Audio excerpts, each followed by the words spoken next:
Top of the day, beautiful people. Top of the day. Bet's wobble. Sawubona.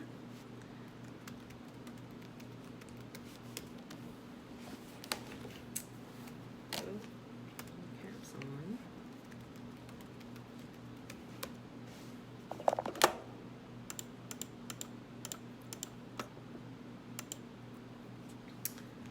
Alright, beautiful people. Today we are finishing up Micah. Then we're starting the book of Nahum. Greetings, greetings. Alright.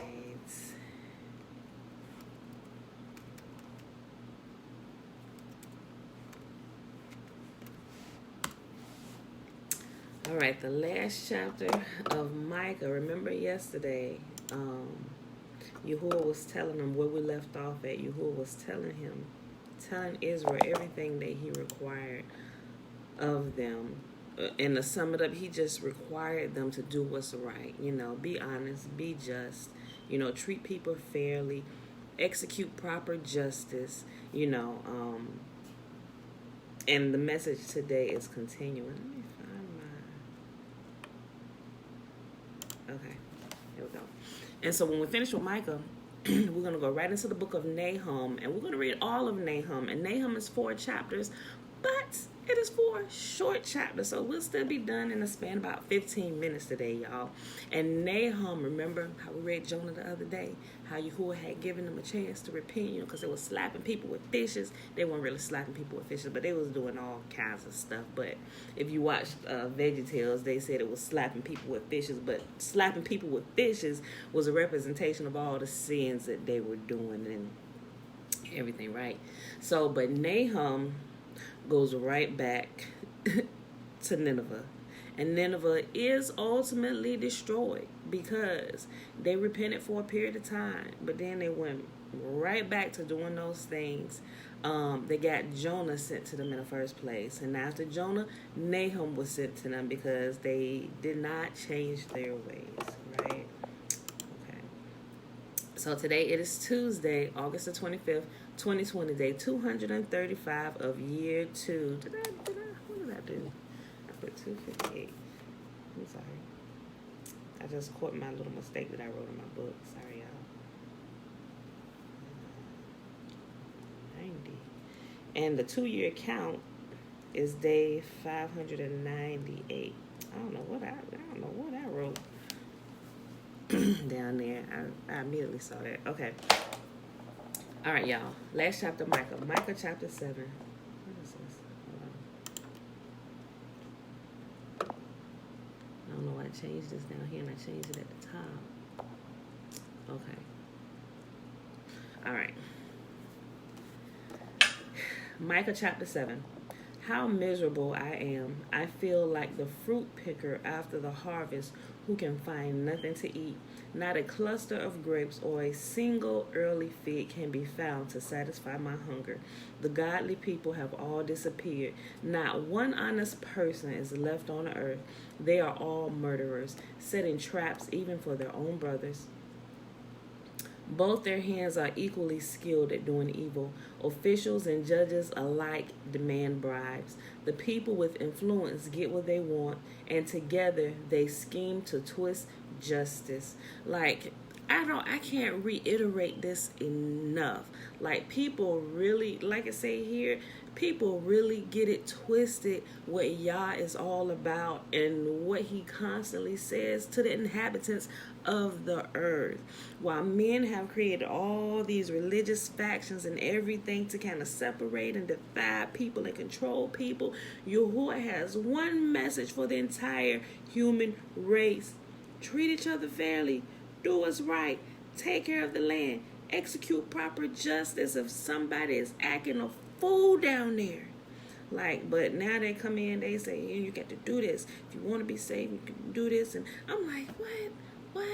All this stuff just comes to light when you read, and it's like all the leaders, and they just want to make life so hard for people when it was never intended to be such, right?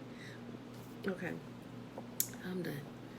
I ain't gonna go off on my I ain't even gonna call it a rabbit trail. I'm gonna stop right there. Let me get back to my reading. I'll read 3 again. Both their hands are equally skilled at doing evil. Let me just say one more thing. I don't know. I guess today I really feel some type of way about this because my son Jeremiah, he has a friend who is, he in the church. He like 17 years old too, and it's a wonderful thing to see the youth on fire for y'all, right? It really is. But what I see and some of the messages that Jeremiah showed me, I can clearly tell that he is under the teaching of the wrong teaching that we have come out of. And it's like he's trying to save my son's soul from hell. Like, seriously. And Jeremiah just giving him truth. He getting upset with Jeremiah. The last message he sent Jeremiah, he said, well, listen, it's your fault if you go to hell. See, you know what?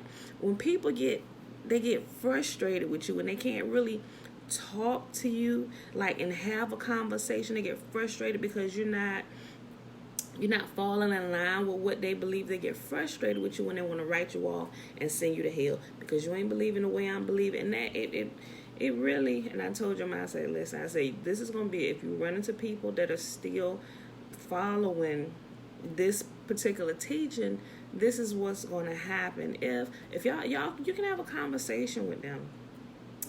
You can have a conversation, like, if, granted, because you're going to have people just approach you, but you have some people, they just want to approach you, they're on a mission, they're trying to save your soul, and you're going to hear their message, and they don't really want to have a dialogue with you, right, and go back and forth, because, they don't really have a heart to listen to what you have to say, because they know they're 100% completely right, and you need to take everything they say, and they don't need to listen to you, right? I said, in a healthy conversation, you should be able to talk, exchange viewpoints, and people who are they're willing to learn and willing to listen, they'll realize that they don't have all the truth, just like you don't have all the truth and I don't have all the truth, but they should at least be willing to listen. And even if they don't agree, they should be able to say, I don't necessarily know that I believe that at this moment, because I believe this, but what you said was very interesting, and it's worth me going to check into, because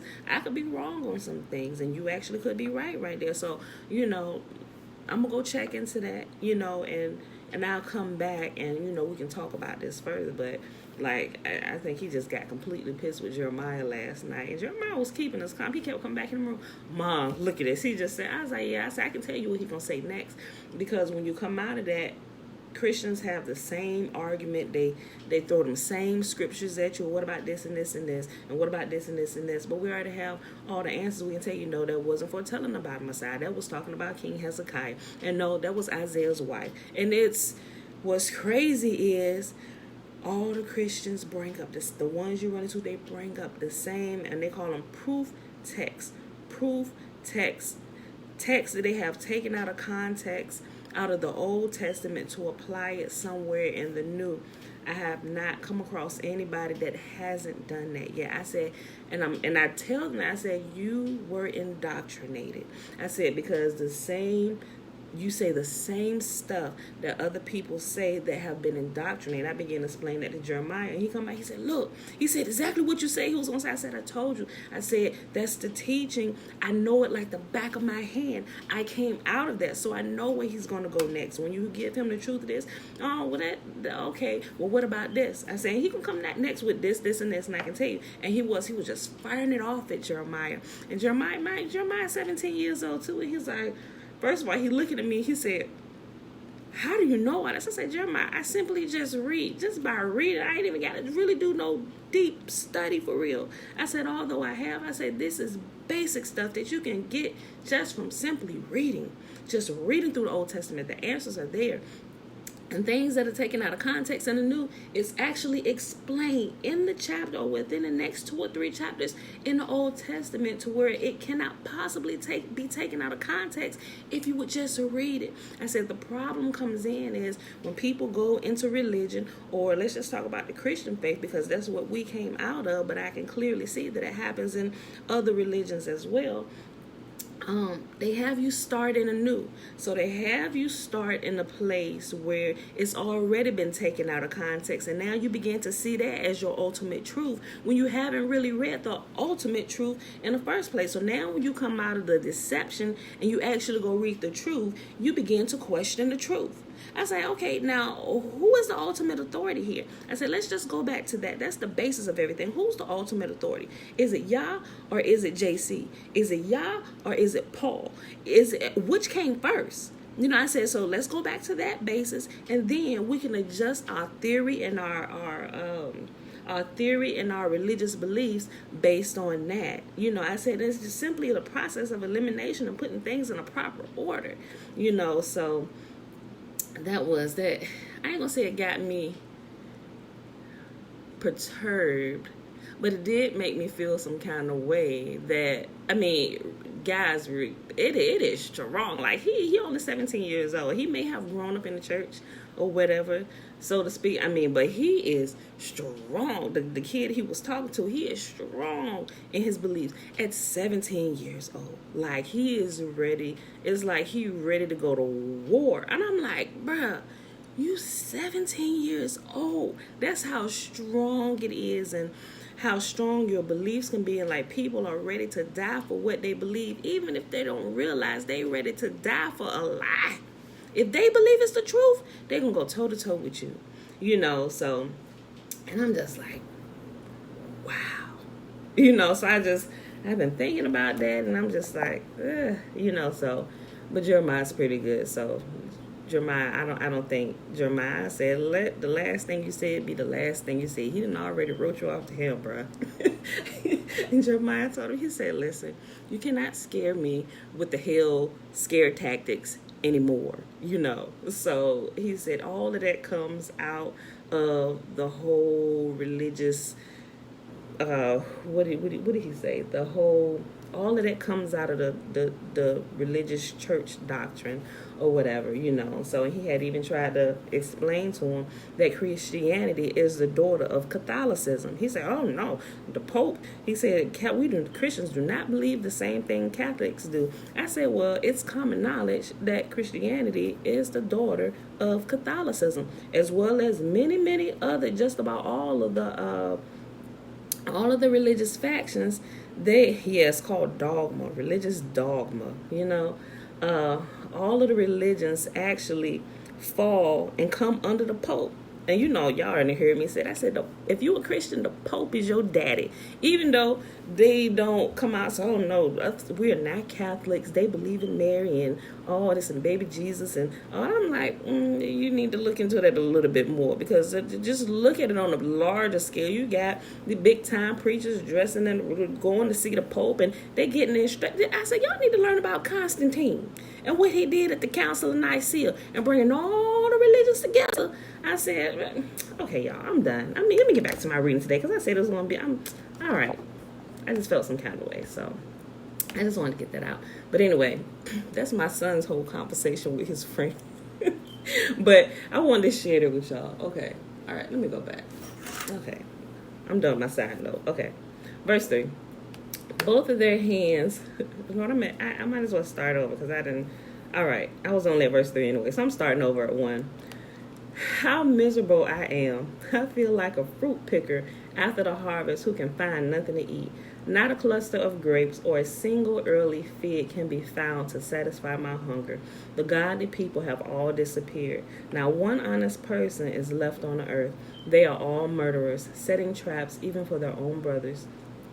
Both their hands are equally skilled at doing evil. Officials and judges alike demand bribes. The people with influence get what they want, and together they scheme to twist justice. Even the best of them is like a briar. The most honest is as dangerous as a hedge of thorns. But your judgment day is coming swiftly now. Your time of punishment is here, a time of confusion. Don't trust anyone, not your best friend or even your wife. For the son despises his father, the daughter defies her mother. The daughter-in-law defies her mother-in-law. Your enemies are right in your own household. Excuse me. As for me, I look to Yahuwah for help. I wait confidently for Yahuwah to save me, and Yahuwah will certainly hear me. Don't gloat over me, my enemies, for though I fall, I will rise again. Though I sit in darkness, Yahuwah will be my light. I will be patient as Yahuwah punishes me, for I have sinned against him. But after that, he will take up my case and give me justice for all I have suffered from my enemies. Yahuwah will bring me into the light, and I will see his righteousness. Then my enemies will see that Yahuwah is on my side. They will be ashamed that they taunted me, saying, so where is Yahuwah, that God of yours? With my own eyes, I will see their downfall. They will be trampled like mud in the streets. In that day, Israel, your cities will be rebuilt, and your borders will be extended. People from many lands will come and honor you, from Assyria all the way to the towns of Egypt, from Egypt all the way to the Euphrates River, and from distant seas and mountains. But the land will become empty and desolate because of the wickedness of those who live there. Yahuwah's compassion on Israel. O Yahuwah, protect your people with your shepherd's staff. Lead your flock, your special possession. Though they live alone in the thicket, on the heights of Mount Carmel, let them graze in a fertile pasture of Bashan and Gilead, as they did long ago. Yes, says Yahuwah, I will do mighty miracles for you, like those I did when I rescued you from slavery in Egypt. All the nations of the world will stand amazed at what Yahuwah will do for you. They will be embarrassed at their feeble power.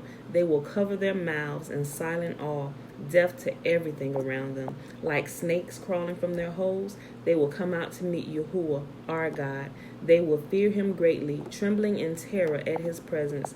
Where is another God like you, who pardons the guilt of the remnant, overlooking the sins of his special people? You will not stay angry with your people forever, because you delight in showing unfailing love.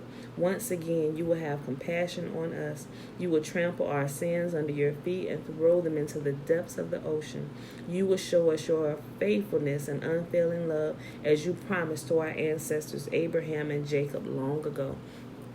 And that is the end of Micah. And we're going to go right into the book of Nahum. Micah was 7 chapters. Like I said, we're going to read all of Nahum 1, 2, 3, and 4, and they're really short. All right. This message concerning Nineveh came as a vision to Nahum, who lived in Elkosh. Yahuwah's anger against Nineveh. Yahuwah is a jealous God, filled with vengeance and rage. He takes revenge on all those who oppose him and continues to rage against his enemies. Yahuwah is slow to get angry, but his power is great, and he never lets the guilty go unpunished. He displays his power in the whirlwind and the storm. The billowing clouds are the dust beneath his feet. At his command, the oceans dry up and the rivers disappear. The lush pastures of Bashan and Carmel fade, and the green forests of Lebanon wither. In his presence, the mountains quake and the hills melt away. The earth trembles and its people are destroyed. Who can stand before his fierce anger? Who can survive his burning fury? His rage blazes forth like a fire, and the mountains crumble to dust in his presence. Yahuwah is good, a strong refuge when trouble comes. He is close to those who trust in him, but he will sweep away his enemies in an overwhelming flood. He will pursue his foes into the darkness of night. Why are you scheming against Yahuwah? He will destroy you with one blow. He won't need to strike twice. His enemies, tangled like thorn bushes and staggering like drunks, will be burned up like dry stubble in a field. Who is this wicked counselor of yours who plots evil against Yahuwah? This is what Yahuwah says. Though the Assyrians have many allies, they will be destroyed and disappear. O my people, I have punished you before, but I will not punish you again. Now I will break the yoke of bondage from your neck and tear off the chains of Assyrian oppression. And this is what Yahuwah says concerning the Assyrians in Nineveh. You will have no more children to carry on your name. I will destroy all the idols in the temples of your gods. I am preparing a grave for you because you are despicable. Look, a messenger is coming over the mountains with good news. He is bringing the message of peace Celebrate your festivals, O people of Judah, and fulfill all your vows. For your wicked enemies will never invade your land again. They will be completely destroyed. Nahum chapter 2, the fall of Nineveh. Your enemy is coming to crush you, Nineveh. Man the ramparts, watch the roads, prepare your defenses, call out your forces. Even though the destroyer has destroyed Judah, Yahuwah will restore its honor. Israel's vine has been stripped of branches, but he will restore its splendor. Shields flash red in the sunlight. See the scarlet uniforms of the valiant troops. Watch as their glittering chariots move into position, with a force of spears waving above them. The chariots race recklessly along the streets and rush wildly through the squares. They flash like firelight and move as swiftly as lightning. The king shouts to his officers. They stumble in their haste, rushing to the walls to set up their defenses. The river gates have been torn open. The palace is about to collapse. Nineveh's exile has been decreed, and all the servant girls mourn its capture. They moan like doves and beat their breasts in sorrow. Nineveh is like a leaking water reservoir. The people are slipping away. Stop, stop, someone shouts, but no one even looks back. Loot the silver, plunder the gold. There is no end to Nineveh's treasures, its vast, uncounted wealth. Soon the city is plundered, empty and ruined. Hearts melt and knees shake. The people stand aghast, their faces pale and trembling. Where now is that great Nineveh, that den filled with young lions? It was a place where people, like lions and their cubs, walked freely without fear. The lion tore up meat for his cubs and strangled prey for his mate. He filled his den with prey, his caverns with his plunder. I am your enemy, says Yahuwah, the God of heaven's armies. Your chariots will soon go up in smoke. Your young men will be killed in battle. Never again will you plunder conquered nations. The voices of your proud messengers will be heard no more. Nahum chapter 3, Yahuwah's judgment against Nineveh. What sorrow awaits Nineveh, the city of murder and lies. She is crammed with wealth and is never without victims. Hear the crack of whips, the rumble of wheels. Horses' hooves pound and chariots clatter wildly. See the flashing swords and glittering spears as the charioteers charge past. There are countless casualties, heaps of bodies, so many bodies that the people stumble over them. All this because Nineveh, the beautiful and faithless city, mistress of deadly charms, enticed the nations with her beauty. She taught them all her magic, enchanting people everywhere. I am your enemy, says Yahuwah, the God of heaven's armies, and now I will lift your skirts to show all the earth your nakedness and shame. I will cover you with filth and show the world how vile you really are. All those who see you will shrink back and say, Nineveh lies in ruins. Where are the mourners? Does anyone regret your destruction? Are you any better than the city of Thebes, situated on the river Nile, surrounded by water? She was protected by the river on all sides, walled in by water. Ethiopia and the land of Egypt gave unlimited assistance. The nations of Put and Libya were among her allies. Yet Thebes fell, and her people were led away as captives. Her babies were dashed to death against the stones of the streets. Soldiers threw dice to get Egyptian officers as servants. All their leaders were bound in chains. And you, Nineveh, will also stagger like a drunkard. You will hide for fear of the attacking enemy. All your fortresses will fall. They will be devoured like the ripe figs that fall into the mouths of those who shake the trees. Your troops will be as weak and helpless as women. The gates of your land will be open wide to the enemy and set on fire and burn. Get ready for the siege. Store up water. Strengthen the defenses. Go into the pits to trample clay and pack it into molds, making bricks to repair the walls. But the fire will devour you. The sword will cut you down. The enemy will consume you like locusts, devouring everything they see. There will be no escape. Even if you multiply like swarming locusts, your merchants have multiplied until they outnumber the stars. But like swarms of locusts, they strip the land and fly away. Your guards and officials are also like swarming locusts that crowd together in the hedges on a cold day. But like locusts that fly away when the sun comes up, all of them will fly away and disappear. Your shepherds are asleep, O Assyrian king. Your princes lie dead in the dust. Your people are scattered across the mountains with no one to gather them together. There is no healing for your wound. Your injury is fatal. All who hear of your destruction will clap their hands for joy. Where can anyone be found who has not suffered from your continual cruelty? And that, my beautiful people, is our reading for today.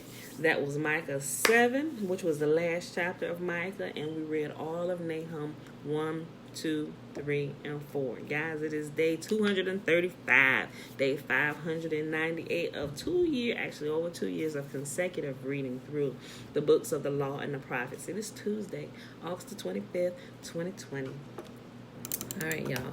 So I hope you enjoyed the reading. So now let's go to the blessing, which is found in Numbers chapter 6.